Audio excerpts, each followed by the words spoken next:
We're very pleased to have Admiral James Lyons with us. Sir, welcome. Well, thank you, Frank. Sorry I missed the earlier presentations due to my 3-hour and 20-minute commute this morning. But, as a number of you heard me say before, we've had many opportunities to change the course of history. And it hasn't mattered whether it's been a Republican or Democratic administration. We failed every one of them, starting with Carter, with the takeover of our embassy. We could have cut off Khomeini and his Islamic fundamentalism at the knees. We were going to take Cargill, and he rejected it. We could have walked in. The next time was the Marine barracks bombing. And you all probably wonder why we never responded. I won't go into the long detail, but the guy that sabotaged the strike, and I'm glad you're all sitting down, was the Secretary of Defense. Not once, but twice. Reagan approved, the French wanted to do a combined strike, and Reagan approved it, and Weinberger wouldn't issue the order. I have personally talked to George Shultz and Bud McFarlane. They told me they pleaded with him, and he wouldn't do it. You have to say, who the hell got to him, or what got to him? I've never been able to get an answer on that. In the Gulf Tanker War in '87, we were going to bring down the Khomeini regime.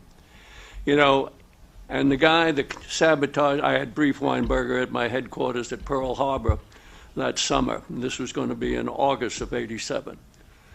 And the one who undercut us the most was our own chairman of the Joint Chiefs of Staff, Crow, at the time. If you go forward and you look at, we shot down by accident that Iranian civilian airliner a few months later. And what did Khomeini do? He said, I'm drinking from the chalice of poison. And he said, I have to make a truce with Saddam Hussein because the Americans have shown they're coming in on Iraq's side. Well, think of what the hell we could have done had we executed the strike we wanted to do in August of '87. We all say we have to identify the threat. Well, I think the one who identified it the best was Erdogan from Turkey when he said, Islam is Islam.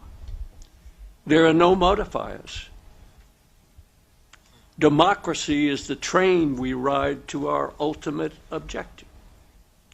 He couldn't have said it any plainer. And until you recognize that Islam is a political movement masquerading as a religion, you're never going to come to grips with it. And as far as a strategy, let me just conclude one thing, and as I just had in my latest op-ed. The Obama administration has a strategy. It's very simple. Any thinking American should be able to grasp it. It's anti-American, anti-Western, it's pro-Islamic, it's pro-Iranian, and pro-Muslim Brotherhood. And with that, I'll yield the mic. Thank you, sir.